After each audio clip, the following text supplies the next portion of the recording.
Bom, então, isso aqui é o seguinte, né?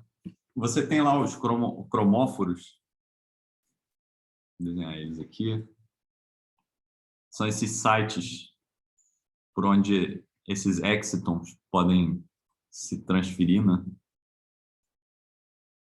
Então, vem um fóton aqui, esse fóton bate, aí eles geram uma quase partícula, que é esse exciton, e esse exciton ele vai roupando de um cromóforo para outro, né?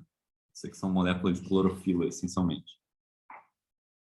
E aí, vocês lembram que o modelo que o pessoal faz é um modelo assim, ó. Você modela cada um desses sítios aqui, né? Vou abrir aqui uma lupa, né? Eu vou ter dois estados para ele. O estado 0 é quando não tem exciton, e o estado 1 é quando tem exciton. Então, qual que é a hamiltoniana, né? A hamiltoniana é a seguinte.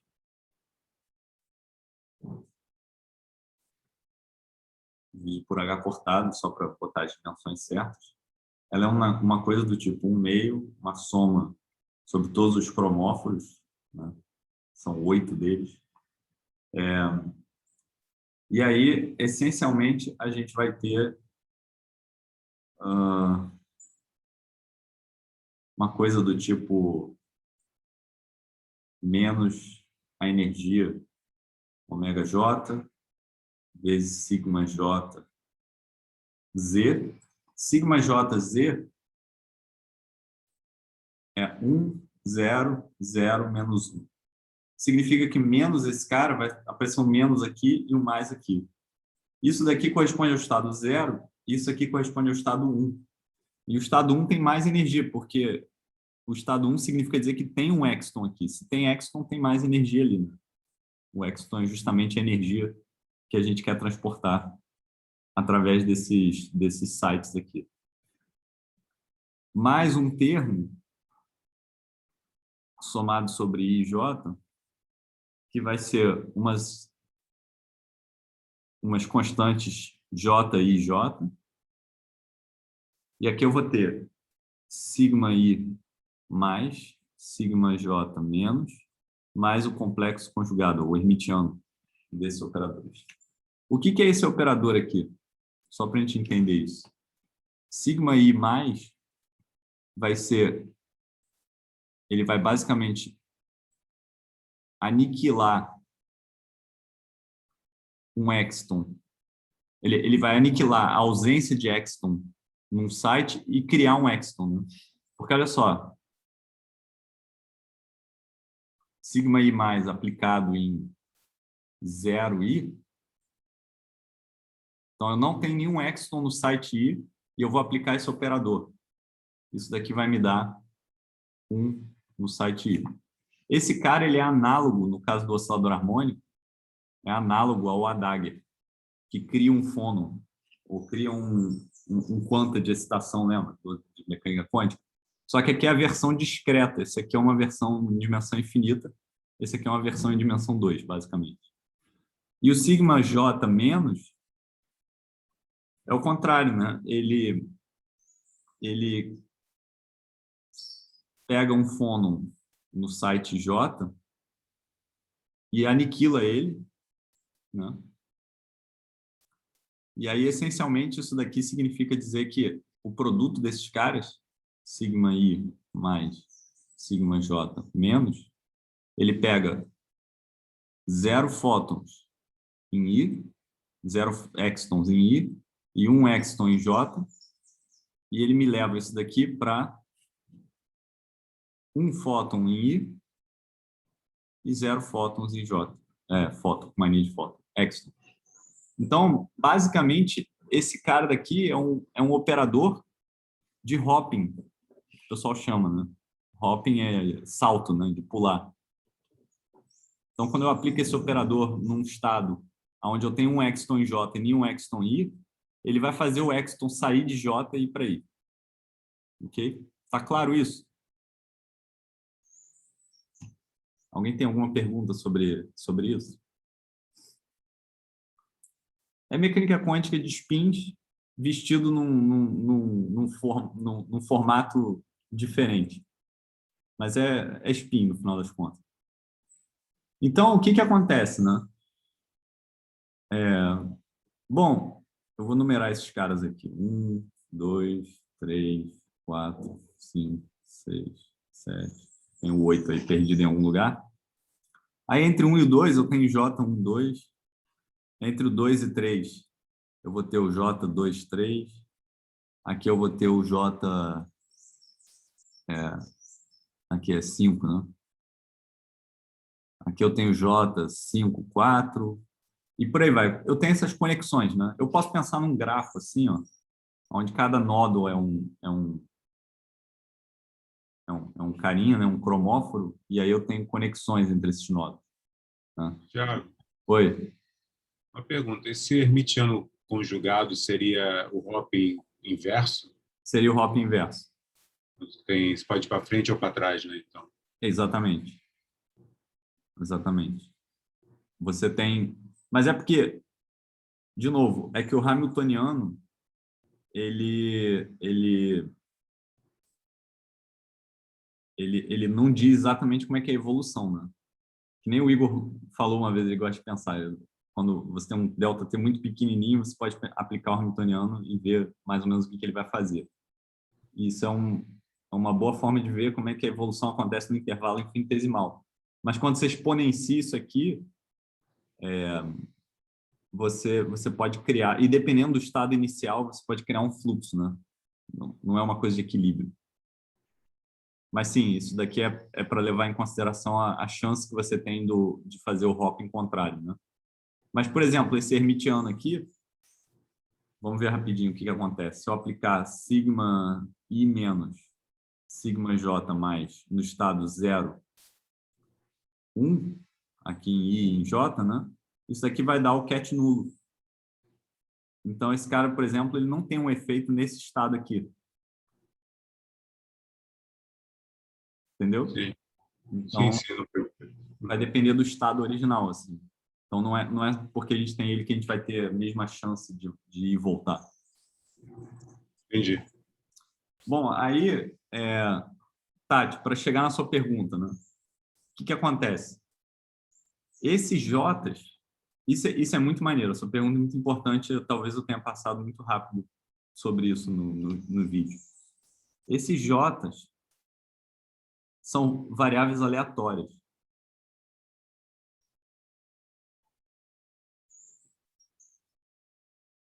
Por que eles são variáveis aleatórias?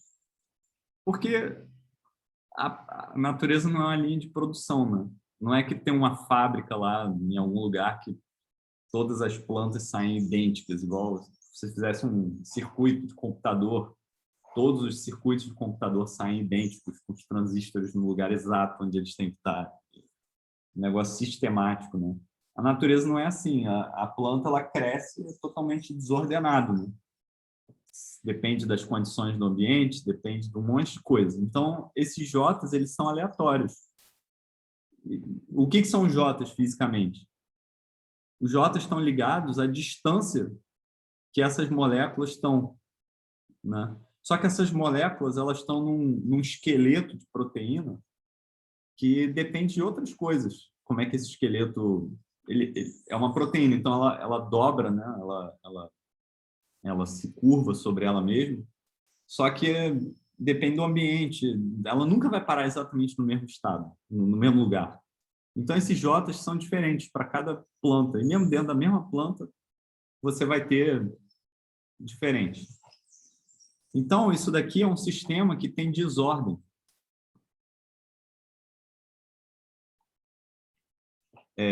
Desordem no sentido de mecânica estatística mesmo, que você tem um monte de spins interagindo e as interações entre eles são aleatórias. E aí o que acontece é que quando você tem esse termo da Hamiltoniano, né, esses ômega J, e esses J's são da mesma magnitude, esses ômegas são da mesma magnitude dos J's, né? Esses dois termos na Hamiltoniana aqui são igualmente importantes. Então, o termo de energia e o termo de Hoping são igualmente importantes. Não tem série de perturbação que eu possa fazer para esses caras, né? E aqui é outra coisa que eu falei também, eu dei uma intuição, mas eu não demonstrei, porque isso também exigiria a gente entrar num caminho que eu acho que não é bem o foco do curso, né? Que quando você tem um Hamiltoniano desse tipo, com esses termos de mesma ordem de magnitude, né, isso aqui influencia na dinâmica do sistema completamente, né? Só que cada hopping desses é como se eu adicionasse uma fase, né, na minha função de onda. A Hamiltoniana é uma coisa do tipo, o operador de evolução é uma coisa do tipo E elevado a menos IHT sobre H cortado, né? Então, ele vai induzir fases na função de onda, né? Só que como esses J's são aleatórios, a gente vai ter fases aleatórias.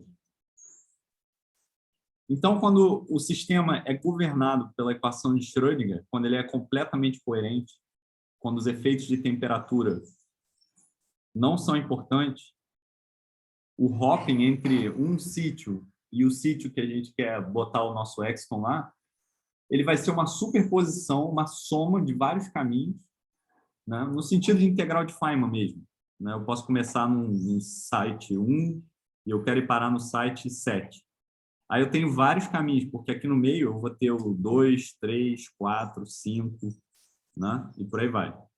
Aí qual que vai ser? Eu vou ter um caminho que faz assim, assim, assim e assim. Aí eu vou ter um outro caminho que faz assim.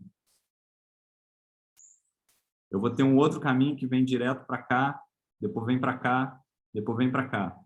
Isso daqui, num formalismo de integral de Feynman, que é a mesma coisa que equação de Schrödinger, né? Esses caras são idênticos, esse cara e esse cara aqui, são mecânica quântica a temperatura zero. Eu vou ter que adicionar uma fase para cada caminho. Só que essa fase, ela é função de ômega e de J. E ômega e J são igualmente importantes. Então, vai ser uma fase que vai variar aleatoriamente para cada caminho. E aí, quando eu somar sobre todas essas fases, muito provavelmente elas vão se cancelar, no sentido de integral de Feynman. Então, nesse caso, o Exton vai ficar parado aqui, porque a amplitude dele sair daqui e parar aqui se cancela sobre todos os caminhos. Então, esse é o regime de localização de Anderson, que é um fenômeno em mecânica quântica e física da matéria condensada, que foi proposto por esse cara muito importante chamado Philip Anderson, né? Isso é Anderson Localization. Anderson Localization é o seguinte: uma partícula quântica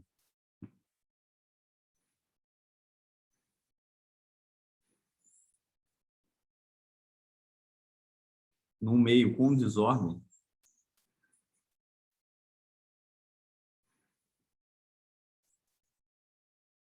não sofre de fusão.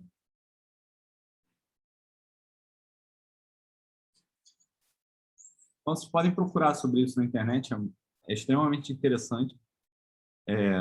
Você bota um pacote de onda lá e ele pode ir para o meio, né? Ele pode difundir, né? A partícula livre, em mecânica quântica, se eu colocar um certo pacote de onda, esperar um tempo t, né? Ela vai difundir, né? A incerteza nela, a incerteza vai com a raiz do tempo, né? Uma coisa assim, né? Em mecânica quântica. Só que se eu colocar agora um monte de pequenos potenciais em volta dessa partícula, né, e o tamanho desses potenciais é nulo, isso daqui não acontece mais, ela não difunde mais.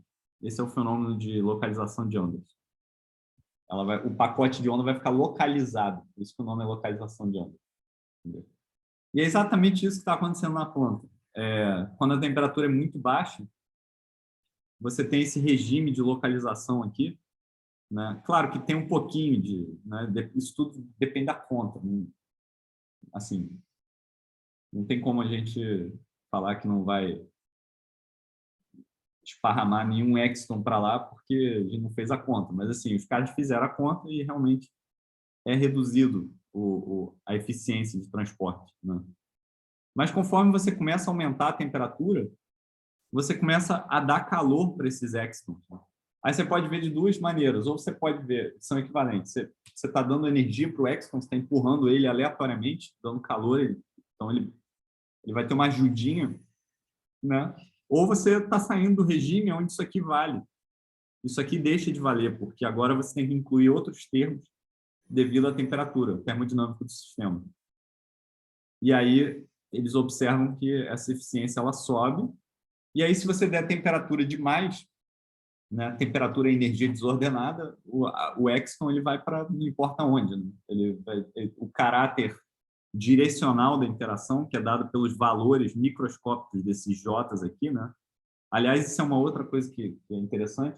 Para onde o Exton vai depende desses J's, né? Depende do valor dele, né? Esses J's têm que ser ajustados de um jeito para criar um gradiente, digamos, para cá, sei lá. Então, essencialmente, o que acontece é que quando você dá muita temperatura, né? Aí acontece que o Daniel... acontece uma coisa relacionada ao que o Daniel acabou de perguntar, né? Que tem o termo de ida e o termo de volta, mas a gente está falando de termodinâmica, então a chance de você ir para uma direção é tão grande quanto você voltar para outra, porque você está recebendo energia desordenada. E aí a eficiência ela volta a cair de novo. Isso aqui acontece com a gente também. Se você entrar num lugar muito quente, né, sei lá, se você ficar num lugar fervendo, você vai ficar bobo, porque o seu cérebro ele vai simplesmente cabeter lá, ter muito alto, suas faculdades vão ser afetadas. É a mesma coisa que está acontecendo aqui com a planta. A eficiência de transporte vai a zero, basicamente. Então, essa era a resposta da pergunta da Tati. Tem muita física nesse problema aqui, né? Eu queria fazer uma simulaçãozinha em Python dessa equação aqui para ver esse regime de localização de Anderson. Fazer alguns sítios, falar que ele pode ropar de um sítio para outro e ver se eu conseguia ver numericamente aparecer algo assim, aparecer uma curva desse tipo aqui. Mas eu não tive tempo de fazer isso ainda. Mas assim, a gente tem condições de simular isso no computador, usando ferramentas em Python, sei lá. Então, eu espero ter respondido, Tati. Espero que tenha sido isso, porque eu falei quase meia hora disso e eu não sei se a pergunta era, nem sei se era. Bom, qualquer coisa me pergunta depois melhor. Mais alguma dúvida, gente, sobre essas coisas? Pode ser que essas coisas não tenham ficado muito claras, a gente falou muito rápido na aula, então, sim, acho que é válido perguntar agora, se vocês têm dúvidas.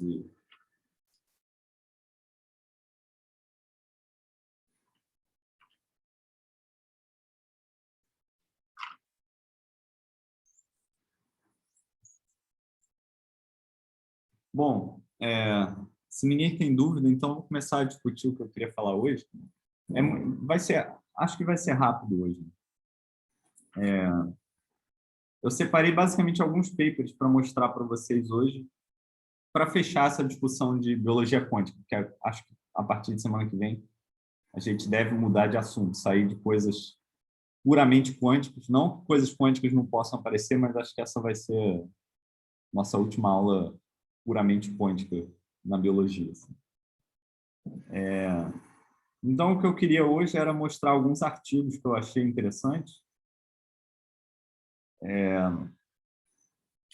E aí, essencialmente, discutir com vocês uma ideia para um programa de pesquisa sobre essas coisas. Bom, então, olha só, a gente tem todas essas evidências de fenômeno quântico em biologia, né? Tem a planta, que é mais forte, tem o pássaro. A gente viu também, a gente viu várias coisas, né? Então, vamos fazer um review rápido aqui do que a gente andou vendo, né? A gente viu aqueles experimentos de tunelamento em planta, de taxa de reação, né?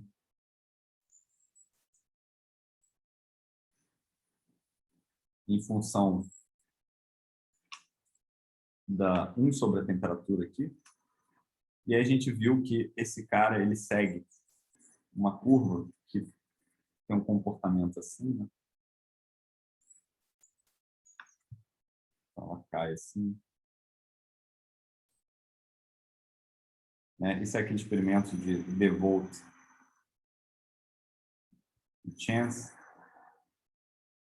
Né? Também em plantas, né? Isso aqui também era em plantas. Eu acho que vocês deveriam voltar lá no Bielek e ler, se vocês não lembram sobre isso. Mas aí eu queria chamar a atenção, né, que no próprio livro do Bielek, em outros lugares, né, ele faz um modelinho, né, onde era uma reação, lembra? Que a gente tinha um doador e um receptor, e aí o doador ele doava um elétron para o receptor. Essa era a reação química. Então, isso é a taxa dessa reação aqui. E aí, basicamente, a gente tinha dois estados, né? Os estados possíveis eram o doador e o receptor neutros, e o doador positivo e o receptor negativo. Isso daqui a gente chama de estado 0, estado 1. Né? E aí, essencialmente, tinha aquele modelo de Hopfield,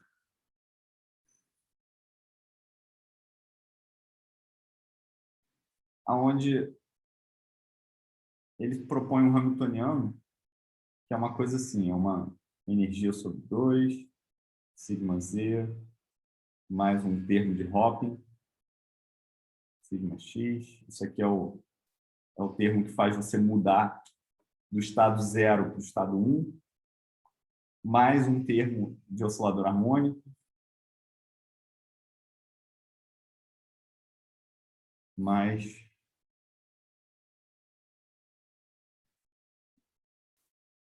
mais sigma z. Deixa eu escrever na linguagem que a gente estava.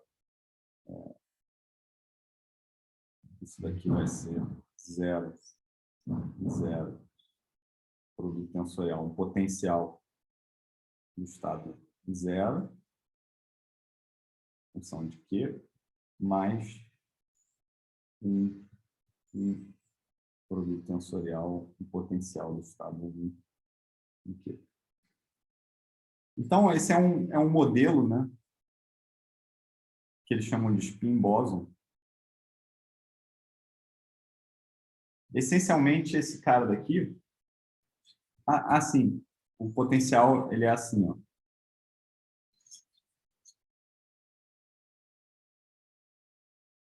Tem o Q aqui.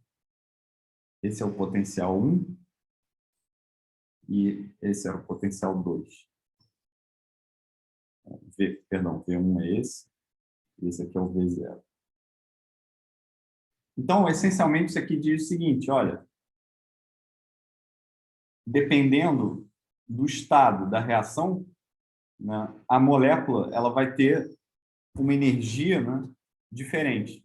Então, isso aqui são termos, é uma enzima, né, a gente pode pensar nisso como uma enzima, pode pensar como, sei lá, uma proteína, né, uma certa molécula que auxilia a ocorrência de uma reação química, né?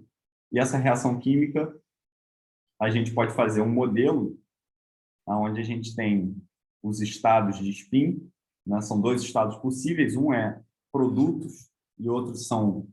Um é reagente, né? Então, esse aqui seria o estado de reagente. E esse aqui seria o estado de produto. Né? E a gente tem esse modelo onde um potencial mecânico, que essencialmente está relacionado com com essa configuração mecânica, movimento mecânico da molécula, né, pode auxiliar ou não uma transição pode explicar essa transição, né, entre um estado de reagente para um estado de produto. Então, esse aqui é um modelo de spin-boson, né? E isso é diferente do modelo do Svetlichny, né, que a gente discutiu na aula passada, né? Nesse modelo daqui, o spin são reagente e produto. São estados de reagente e produto. E o movimento da molécula corresponde a estados da proteína. O movimento, o grau de liberdade de movimento aqui corresponde à proteína.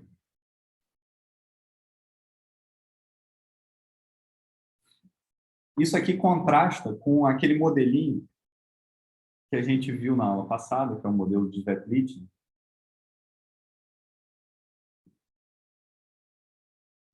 Só relembrando rapidamente, né? Qual que era a ideia? Esse aqui é o modelo do Hopfield, que é o modelo do Svetlichny. Qual que era a ideia do modelo do George Svetlichny? A ideia era a seguinte: eu tenho um landscape de energia, sempre naquela visão de que reações químicas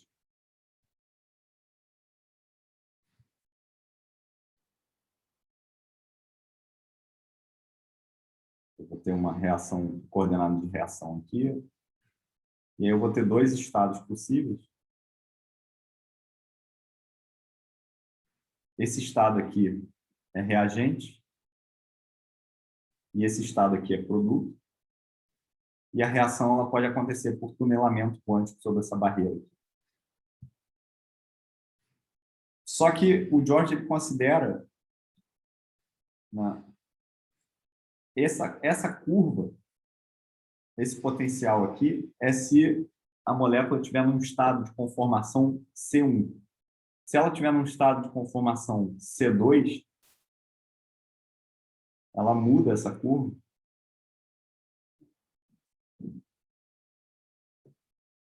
para essa curva roxa aqui, certo? E aí ele fez um modelo, né? A gente pode pensar que isso daqui vai ser desfigurado, né, para uma coisa mais simples que a gente consegue fazer a conta, né? Isso que um teórico faz sempre, a gente não sabe fazer conta muito sofisticada, então a gente tenta simplificar, que é o modelo de delta potencial, né?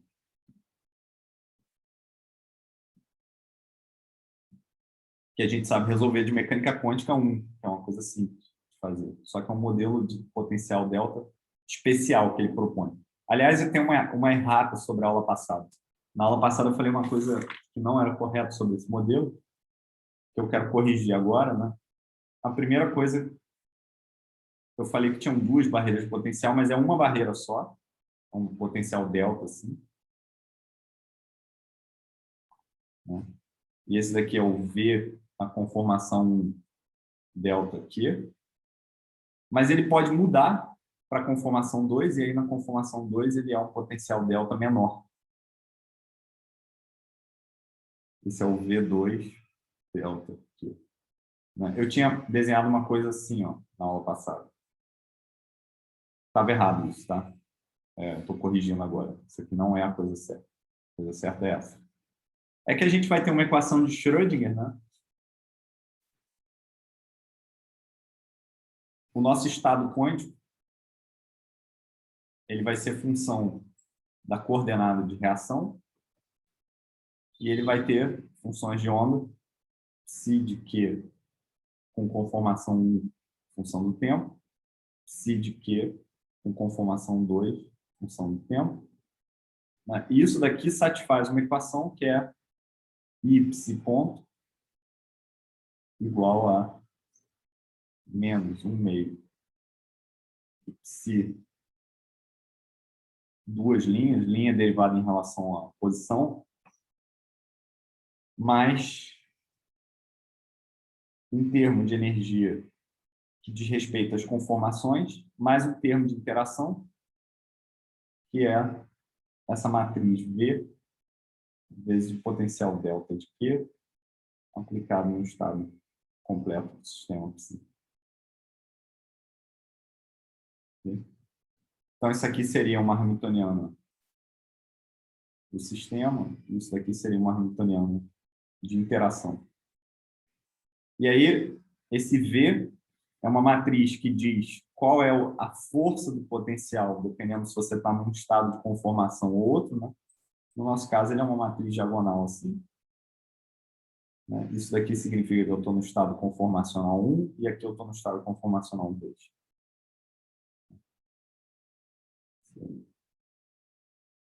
Posso escrever a matriz só para... Eu gosto de botar essa notação para auxiliar em pouco. Bom, então, eu quero que vocês percebam a diferença entre esses dois modelos. Aqui, o spin faz o papel de produto e reagente. Estado de produto é estado 1, estado de reagente, estado 0. Enquanto que o grau de liberdade de movimento, que seria o grau de liberdade do oscilador harmônico quântico aqui, faz o papel dos estados da proteína. O modelo do George é o inverso. Aqui, o grau de liberdade de spin são as conformações da proteína.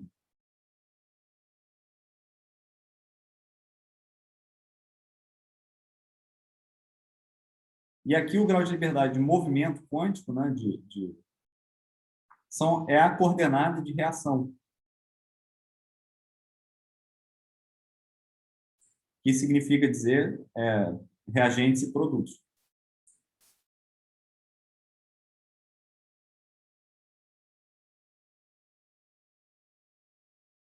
Então, aqui a gente pode ter, na real, né, um contínuo de possibilidades para reagentes e um contínuo de possibilidades para produtos. Né? É um modelo, certo? E é um modelo que, claro, a gente simplificou esse modelo daqui para cá, né? Para uma coisa que a gente consegue resolver. E o George ele resolve esse problema. Eu recomendo vocês darem uma olhada no artigo dele. Né? E aí eu acho que o que vale a pena chamar a atenção é que ele é muito prático em relação a isso. Né? Então, eu tenho um estado que entra aqui, que são produtos, perdão, são reagentes. E aí, mecânica quântica, eu tenho uma amplitude de probabilidades dessa onda refletir. E eu tenho uma amplitude de probabilidade dessa onda transmitir, por tunelamento. Né? Tem que ser tunelamento porque essas barreiras, eu desenhei isso aqui como uma barreira finita, mas na verdade vocês têm que pensar que isso é uma barreira infinita, mas é porque é um potencial de delta com um termo multiplicativo na frente, né? Esse termo multiplicativo ele vai influenciar nas contas, certo? Então isso vai mudar a força dessa barreira, apesar dela continuar sendo infinita. Bom, e aí, essencialmente, o que acontece é que se a gente só tiver misturas, né, de estados de conformação, se eu puder estar no estado C1 ou C2, a transmissão ela vai estar contida no intervalo entre um T mínimo e um T máximo. Enquanto que se eu puder ter superposições, por exemplo, essa superposição aqui, não estou falando que é essa superposição que a gente teria, né? Ela não vai estar contida nesse intervalo e a gente pode fazer um gráfico da transmissão em função de algum parâmetro do sistema que caracteriza, por exemplo, o estado do sistema. Né? Então, aqui eu teria esse T máximo e o T mínimo. E aí, se eu sair fora desse cara daqui, por exemplo, assim, esses pontos aqui eu tenho vantagem quântica.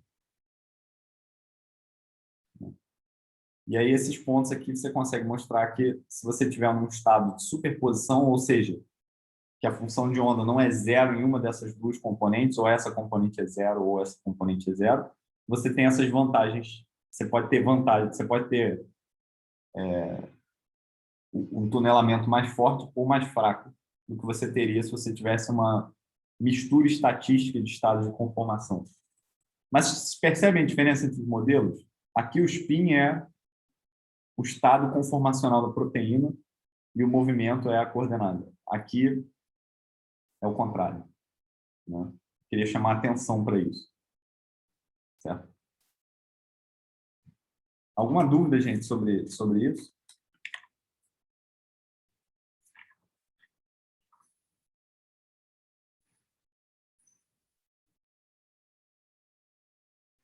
Então, olha só o que a gente tem agora.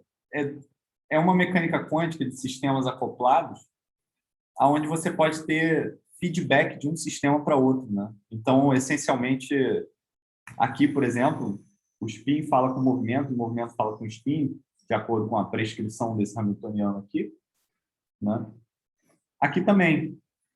Aqui você tem um grau de liberdade de spin discreto, né?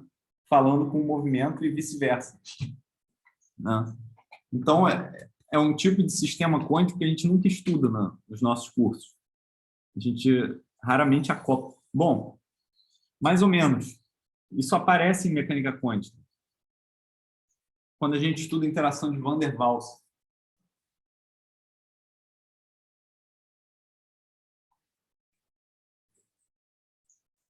Em física atômica.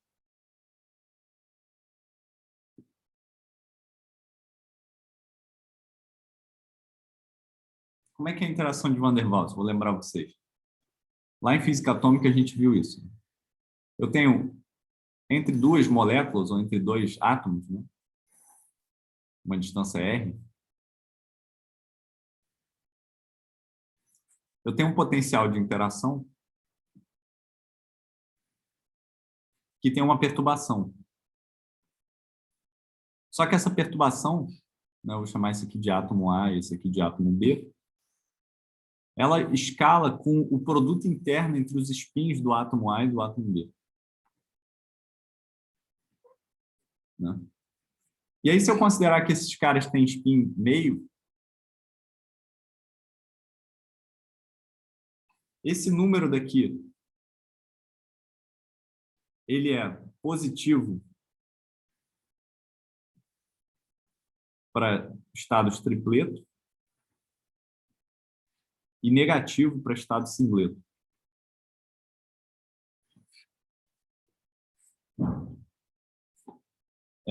A gente estuda isso lá em física atômica. Né? Então, basicamente, o que acontece é que, bom, isso aqui é uma coisa tipo proporcional a 1 sobre R ao cubo, isso daqui é uma coisa tipo proporcional a 1 sobre R à sexta, interação de Van der Waals. E aí o que acontece é que esse potencial aqui, V de R, em função de R, ele vai ter duas caras. Então, uma cara é assim,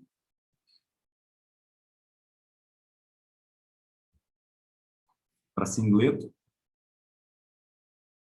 de spin, e a outra cara é assim, para tripleto. Então, lá atrás, em mecânica quântica, a gente vê um modelinho assim, né? Aqui a gente tem um estado ligado.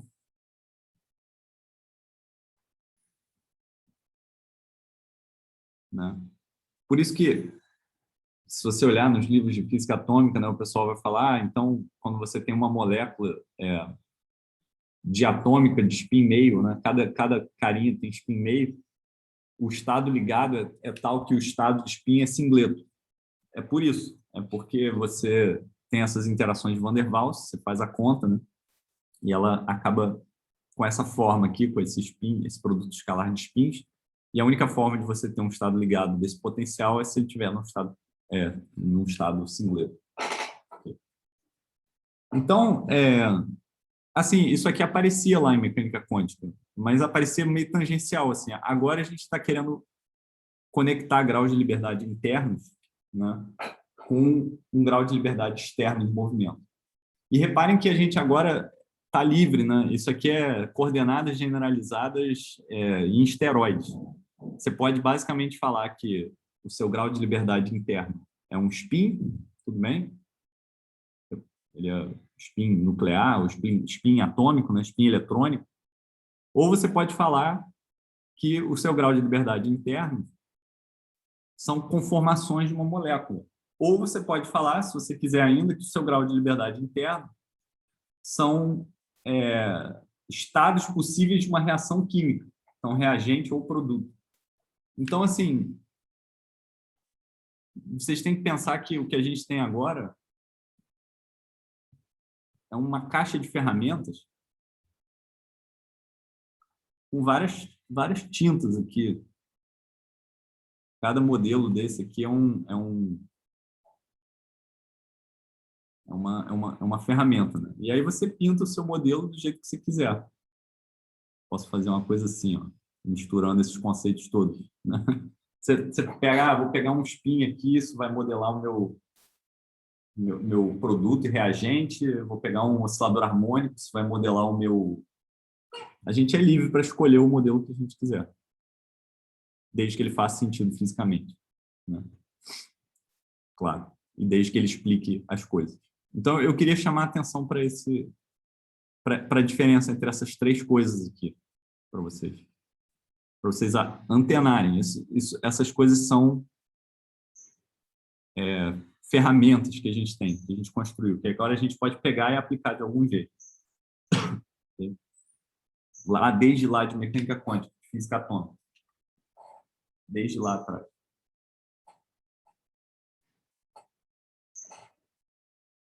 Bom, com essa ideia de caixa de ferramenta na cabeça,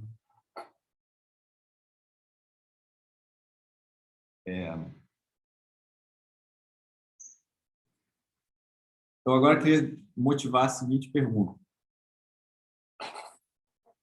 Naquele espírito de não pergunte o que a biologia, o que a física pode fazer para a biologia, né? A física já fez muita coisa para a biologia. A gente já cristalografia de raio-x, luz síncrotron, microscopia eletrônica, microscopia em si, né? Uma coisa mais antiga. São tudo ferramentas de física que os biólogos usam para estudar, pinça ótica, né? E por aí vai. Mas agora está na hora da biologia dar uma coisa de volta para a física, né? Então, será que a gente consegue fazer sistemas físicos interessantes, inspirados pela biologia? Então, essa é a pergunta que eu queria motivar, falando essas coisas aqui, né? Apresentando para vocês essa caixa de ferramentas de modelos aqui, modelos de física inspirados pela biologia. Modelos de física e química, né?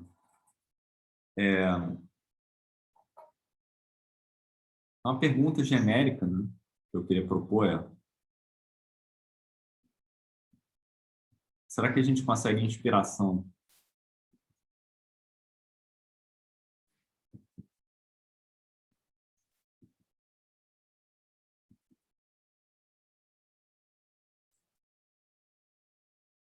em sistemas biológicos para fazer engenharia, sistemas físicos?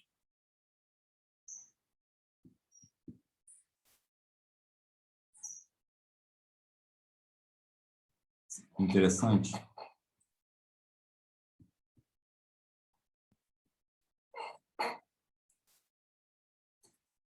E, em particular, eu estou interessado mais em adicionar uma palavra aqui, que é a palavra quântico.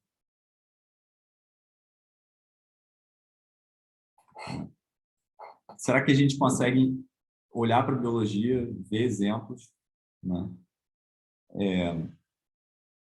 E fazer engenharia de sistemas físicos, em particular de sistemas quânticos, interessantes, olhando para esses exemplos de biologia? Então, assim, existe essa possibilidade de que a mecânica quântica ela tem um papel importante na biologia, e pelo menos em alguns exemplos específicos. Mas eu agora estou saindo dessa pergunta, eu não quero focar nela só. Tudo bem, pode ser que sim, pode ser que não, vamos ser agnósticos, a gente não sabe. Não, provavelmente sim, no caso da fotossíntese, os pássaros, talvez, mais um punhado de sistemas aí que as pessoas exploraram, talvez, mas eu não quero saber exatamente isso agora. Agora eu quero saber de pensar, será que eu posso usar essas ideias que surgiram e aplicar elas num contexto de física, de engenharia, né, essencialmente, e usar ideias de biologia, usar conceitos de sistemas biológicos para desenvolver sistemas físicos que façam alguma coisa interessante, né? Porque pensa bem, suponha que realmente a fotossíntese é quântica lá, esse hopping eletrônico de fato precisa da coerência, um pouco de coerência com um pouco de descoerência, né? A gente abre muitas possibilidades com isso, porque fazer sistemas coerentes quânticos que têm interesse, que duram, que servem para alguma coisa, é extremamente difícil. Esse é o problema de criar um computador quântico, que o pessoal está se matando aí para fazer desde os anos 90, e o sucesso está tendo bastante progresso, ainda mais agora que é uma área quente, então o pessoal está investindo muito dinheiro nisso, principalmente em empresas privadas, né? Mas, assim, se realmente essas coisas acontecem naturalmente, né, na natureza, plantas e pássaros e tudo mais, então deve existir algum caminho esperto que a gente não viu. De fato, os nossos sistemas físicos são muito diferentes do que, do que, do que esses sistemas biológicos. Deixa eu mostrar para vocês aqui rapidamente. Esse aqui é o site do grupo de pesquisa do John Martinez, que é um dos caras mais influentes no mundo da computação quântica, né? Um dos caras mais importantes. E aqui tem umas fotos, né? E a gente pode ver fotos aqui de um qubit supercondutor, que é o elemento base, como se fosse o transistor, né, de um computador quântico. Então, olha só como é que é a física do negócio, né? É eletrônico. Então, essencialmente, é um negócio minúsculo aqui, com microns de tamanho, né? E isso daqui, cada curvinha dessa aqui, cada nanofio desses aqui é um qubit. Não, perdão. Isso daqui são as guias de onda que fazem você se comunicar com o qubit. O qubit é bem menor, está em algum lugar aqui. Eu acho que são essas cruzezinhas aqui, esses X são qubits. Qubits baseados nesse fenômeno de Josephson, eles não são Josephson. Não. Enquanto isso, né, a natureza está aqui fazendo fotossíntese usando uns trecos assim, né? Não tem absolutamente nada a ver com aquilo. Talvez uma foto melhor seja essa desse pessoal aqui, usando uns trecos assim, ó, umas moléculas meio desordenadas, com desordem, com descoerência lá dentro, não importa. Ainda assim, com eficiência 99%, você está fazendo sua tarefa lá. Então, eu acho que existe espaço para o futuro, para uma área que ainda não existe, ou uma área que está acordando aos poucos, mas é uma coisa muito, muito, muito, muito de leve. Assim, você tem que ter um olho muito seletivo para enxergar papers ou trabalhos ou pessoas que possam estar pensando, que estejam já pensando nessas coisas, né? Mas, assim, eu acho que vai ter um futuro grande de você tentar usar, meio que juntar química com biologia, com física, para fazer coisas interessantes, aparatos de engenharia interessantes, que são vastamente diferentes do que a gente usa hoje, né? Compara isso com isso, né? Então, gente, tem essa possibilidade aí de tentar encontrar esses sistemas. Alguém quer falar alguma coisa, alguma dúvida? Eu separei mais alguns papers aqui para mostrar para vocês.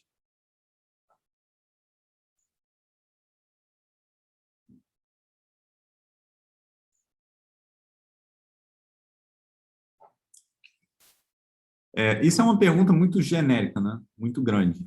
Tem perguntas mais menores que a gente pode fazer. Então, por exemplo, Uma outra pergunta que a gente poderia fazer seria uma coisa do tipo: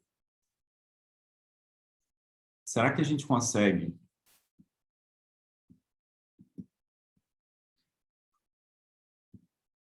alguma molécula biológica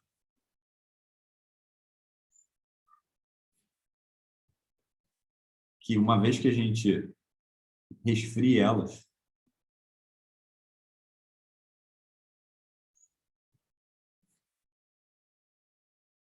e uma vez que a gente isole elas do ambiente,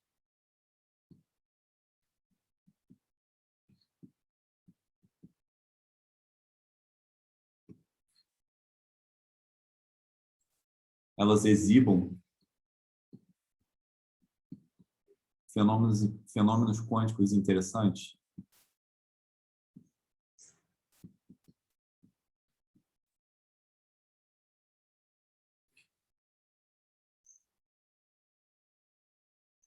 Então, imagina, você pega um bichinho desse aqui,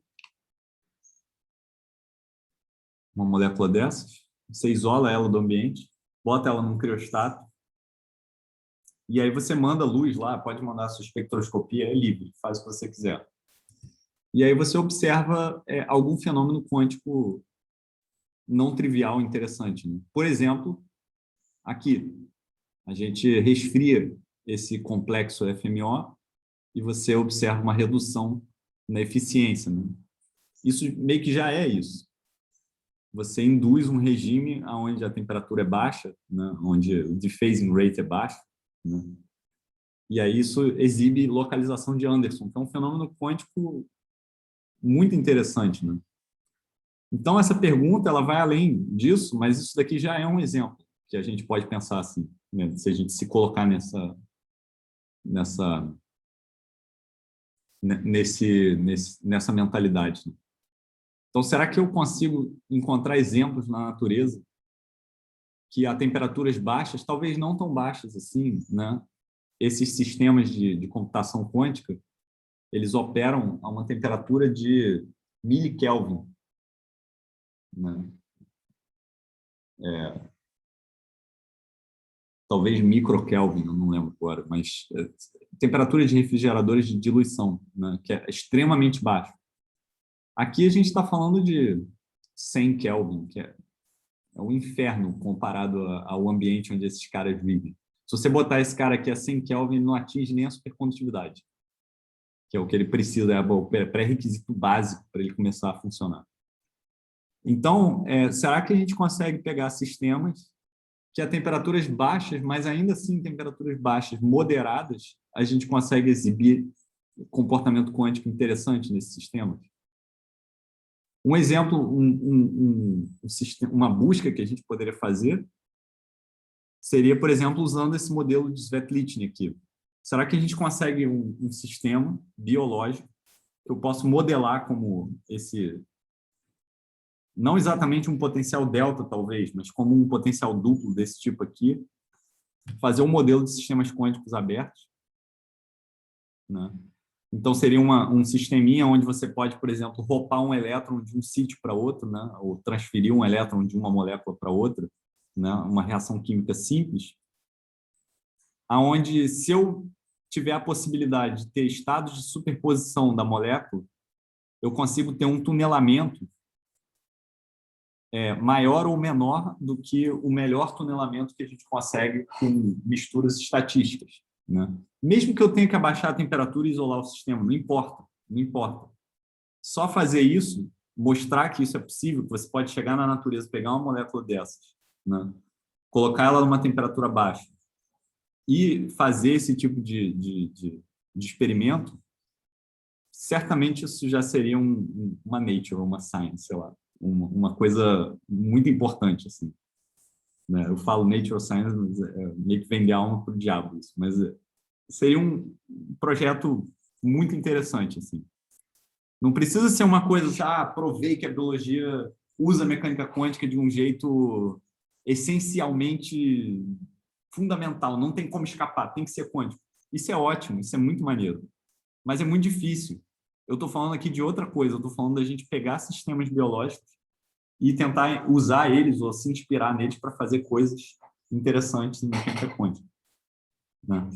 Então, assim, acho que a mensagem está clara, né? Um exemplo seria pegar esse modelinho do Svetlichny e tentar encontrar uma coisa na natureza que possa se comportar como isso e exibir uma curva desse tipo aqui, de tunelamento, de enhancement ou suppression de tunelamento, né? Eu não sei como é que fala isso em português, mas, enfim, de melhoramento ou pioramento de tunelamento, mesmo a temperatura baixa. Então, isso seria um projeto de pesquisa fundamentalmente interessante, na minha opinião. Então, eu separei também alguns outros artigos aqui que são nessa direção. Aprimoramento. Obrigado, Tati. Aprimoramento de tunelamento. Ou deterioramento, né? Seria o suppression. Bom, eu identifiquei esse grupo dessa professora aqui, Birgitta Walley, né? Ela é de Berkeley, e ela tem vários trabalhos, né? Ela é de informação quântica, mas ela tem vários trabalhos nessa área. E, por exemplo, aqui ela propõe fazer um sisteminha de catraca, né? Catraca energética. O que é uma catraca, né? Catraca é aquela coisa, é um aparato mecânico assim, né? E esse cara daqui, ele tem uma haste aqui, né? Se eu tentar girar a catraca nessa direção, ela gira. Se eu tentar girar nessa direção aqui, ela não gira, porque a forma geométrica desse bichinho aqui impede ela de girar, né? Essa catraca aqui está defeituosa, mas deu para entender. Bom, as catracas são um assunto interessante em termodinâmica. O Pedro vai saber falar melhor do que eu, mas tem... isso aqui foi usado como modelinho para um demônio de Maxwell. O Feynman desbancou esse modelinho no Feynman Lectures on Physics. Enfim, tem um monte de coisa. Mas como mundo comum, assim, que anda de slackline ou que faz algum esporte que envolve escalada ou coisa assim, está acostumado a usar esse tipo de coisa também. Aliás, é interessante porque o Feynman ele considera um gás, né? E ele mostra que se você tiver a catraca for leve o suficiente, né, a probabilidade dela ir para frente ou para trás é igual, né? Então, as leis da termodinâmica estão preservadas aqui. Só que aí você fala, isso nunca vai acontecer numa escala humana, né? Mas se você usar esses bichos na vida real, dependendo da força que você aplica a eles, você vê que, às vezes, a catraca desarma. Então, assim, né?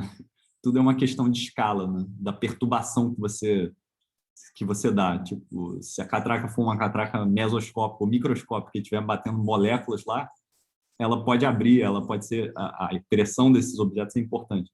Se for uma catraca macroscópica, de tamanho de caminhão, assim, de catraca que o pessoal usa para aprisionar carga de caminhão, né?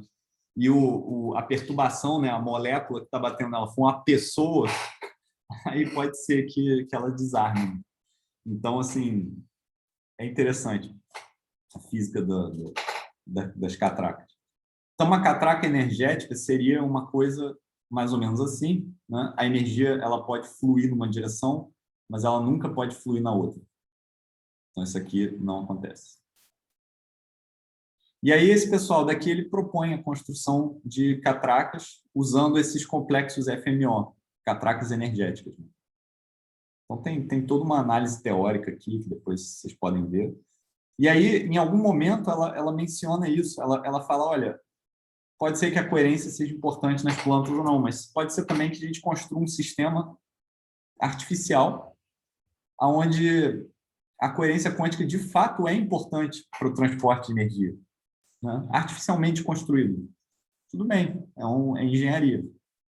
Engenharia de sistemas quânticos inspirado pela biologia. Então, esses são um dos artigos.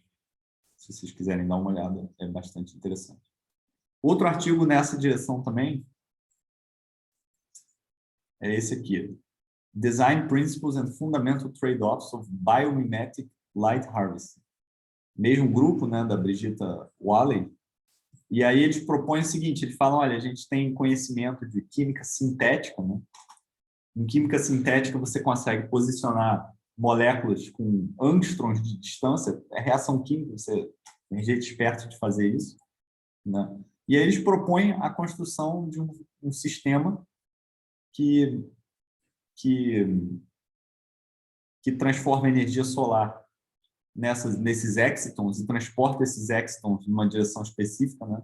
Com eficiência bem alta, inspirado pelas plantas, né? Mas é um sistema artificial. Eles fazem análise teórica disso e falam, olha, a gente poderia construir um sisteminha que faz light harvesting, que pega essa energia do sol e transforma em energia excitônica, né, em exciton, que depois pode ser convertido para energia elétrica de algum jeito.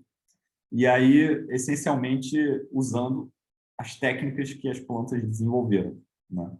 Talvez botar a temperatura baixa e, por que não, usar eficiência quântica e tudo mais. Então, tem toda essa coisa de engenharia, né, que a gente pode tentar pegar inspiração nesses sistemas biológicos. Então, esse aqui é um outro artigo que eu achei interessante também, que faz parte dessa onda que eu acho que vai bombar daqui a uns anos de sistemas biofísicos, conforme os físicos forem aceitando e entendendo melhor da biologia, a gente vai inventando esses negócios. E tem um outro que eu gosto muito também,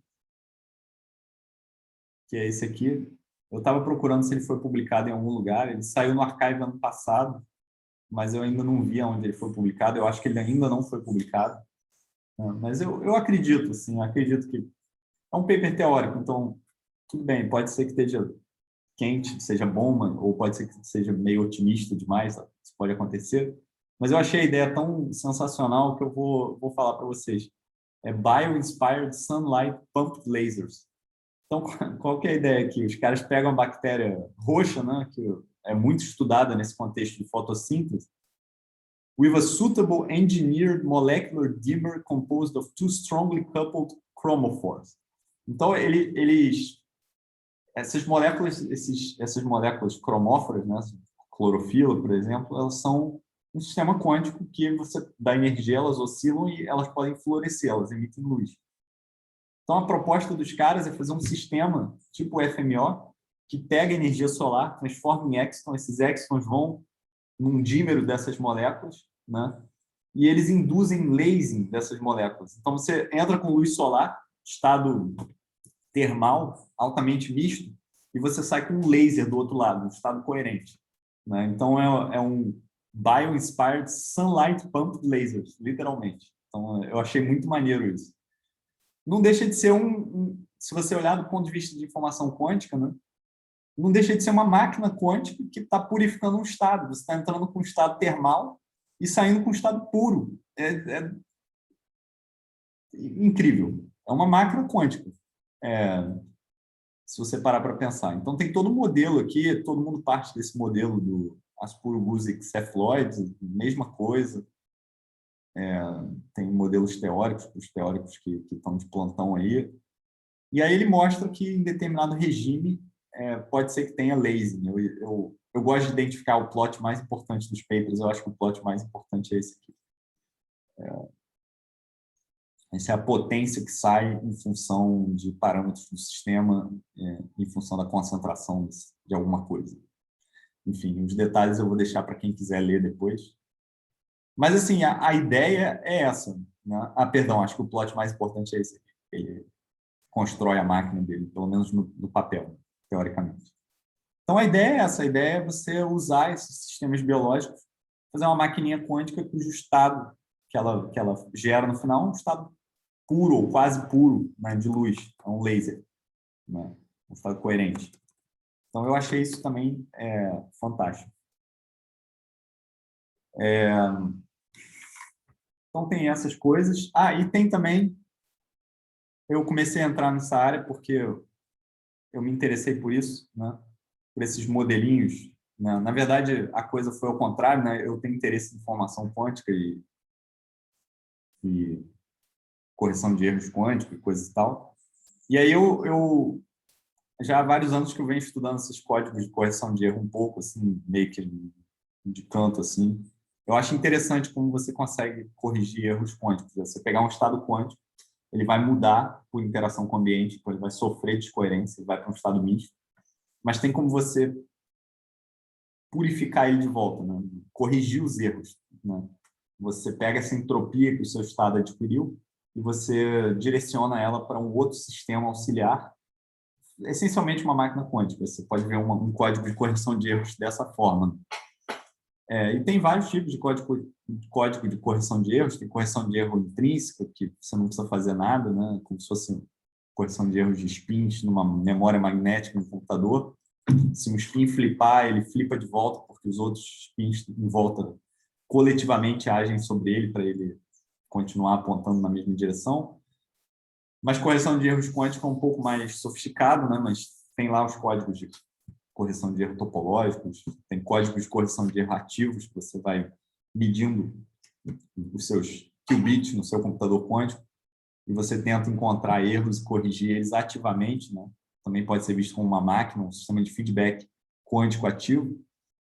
E aí eu fiquei pensando, será que não tem como fazer uma maquininha biológica ou semi-biológica, inspirada pela biologia, que não importa o que aconteça, a gente mantenha sempre um estado quântico no mesmo lugar, paradinho lá, apontando na mesma direção no espaço de Hilbert, né?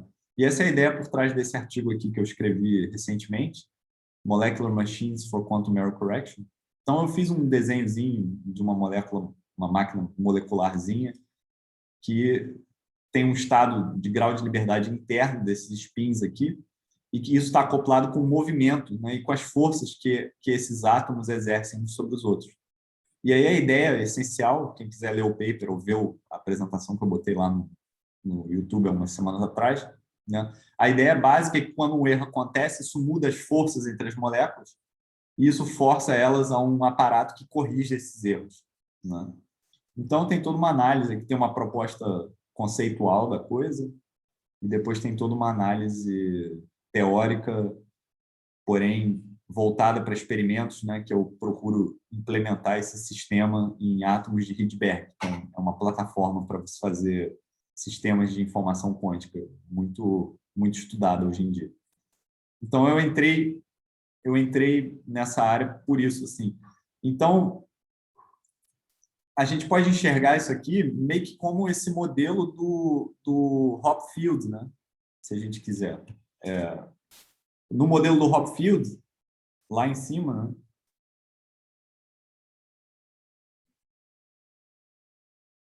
Cadê? Está aqui, para baixo. A gente tem um spin acoplado com o movimento, e se o spin muda, o potencial do movimento, a força que o sistema vai sofrer é diferente. Aqui nesse sisteminha que eu proponho, é parecido, né? Para cada uma dessas curvas aqui, você tem um estado de spins diferente, só que são spins coletivos de dois átomos, né?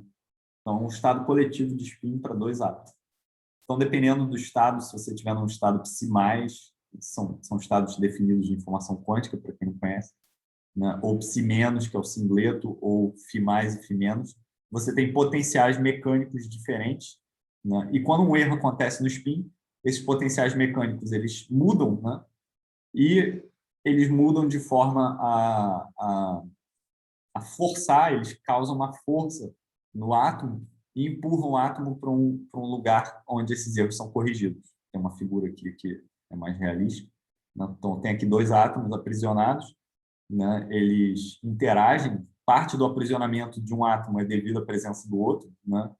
Tem formas auxiliares de aprisionar eles, mas é importante que parte desse aprisionamento seja por causa da presença do outro átomo. E aí, quando um erro acontece num spin de um dos átomos, não importa qual seja, ele força o outro átomo, né? Muda o equilíbrio de força entre eles, e aí força ele a um ponto de equilíbrio que está ou dentro dessa cavidade L1 ou dentro dessa cavidade L2, e essas cavidades elas estão ajustadas para corrigir aquele erro. E aí dá para mostrar que para vários erros que você pode ter, você tem como ajustar as cavidades de maneira a corrigir eles sempre, né? E aí a gente parte de um determinado estado, tem um modelinho numérico aqui, isso aqui é a fidelidade média de spins para um estado que a gente quer. Se a gente não fizer essa correção de erros, ele vai embora, a fidelidade vai para zero. Se a gente fizer, a fidelidade equilibra num determinado valor, em função do tempo, né? Tempo de vários milissegundos, né? Então, é isso. Assim, eu queria chamar a atenção para vocês dessa área que pode ser que vingue ou pode ser que não, mas que certamente é interessante, significativa e eu acho que, assim, promissora, né, como uma área de pesquisa, porque a gente tem que ter um equilíbrio entre coisas mundanas que vão dar resultado na nossa pesquisa e coisas ousadas que podem não dar em nada, mas que, se derem, vão ser interessantes e que a gente responda perguntas interessantes em si. Então, a pergunta interessante que eu proponho para vocês pensarem são essas duas aqui, né? Mas eu acho que mais essa daqui. Será que a gente consegue encontrar biomoléculas que, se a gente forçar elas numa certa condição, a gente consegue exibir fenômenos interessantes, seja de tunelamento quântico, ou seja de emaranhamento quântico, ou seja de superposição? Então, esse é um programa de pesquisa que eu acho que pode vingar no futuro. Ainda mais se a gente tiver orientado com os experimentos e propor experimentos e tudo mais, né? É uma coisa que pouca gente trabalha e é uma coisa que tem um interesse em si. Então é isso, gente, que eu tinha para falar hoje.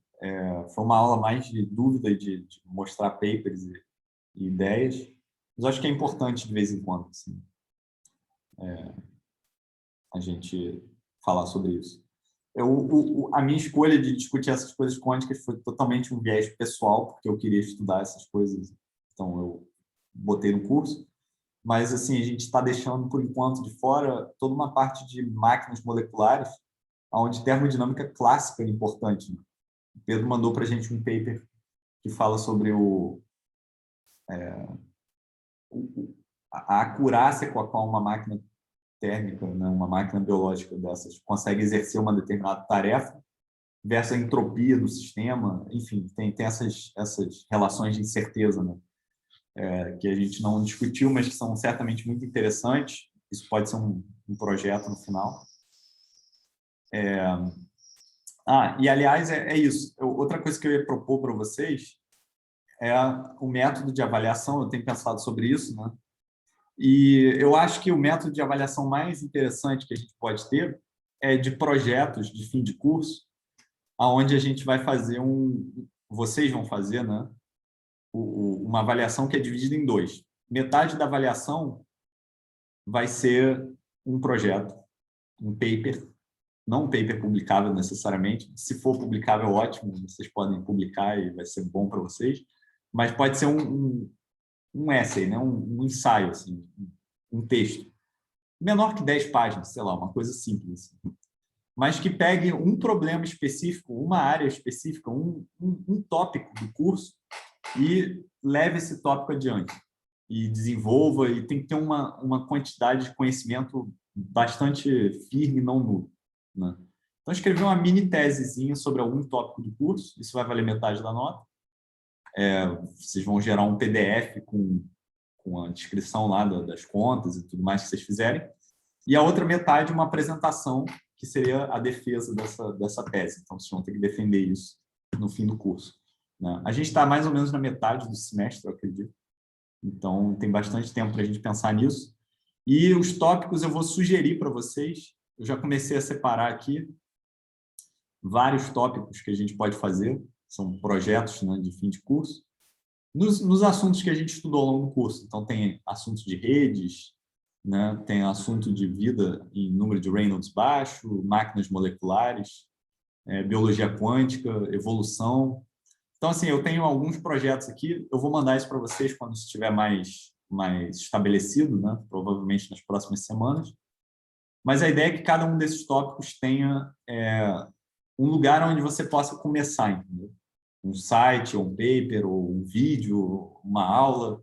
Então, eu vou tentar fornecer ideias de tópicos com lugares onde vocês podem iniciar a pesquisa de vocês. E, além disso, claro que vocês podem escolher um tópico que não esteja na lista. A lista vai ser só mais inspiracional. né? Essa lista está totalmente incompleta ainda, eu comecei a fazer isso, não terminei ainda, mas assim que eu tiver, eu vou mandar para vocês. E deixa eu parar de gravar para abrir para dúvidas.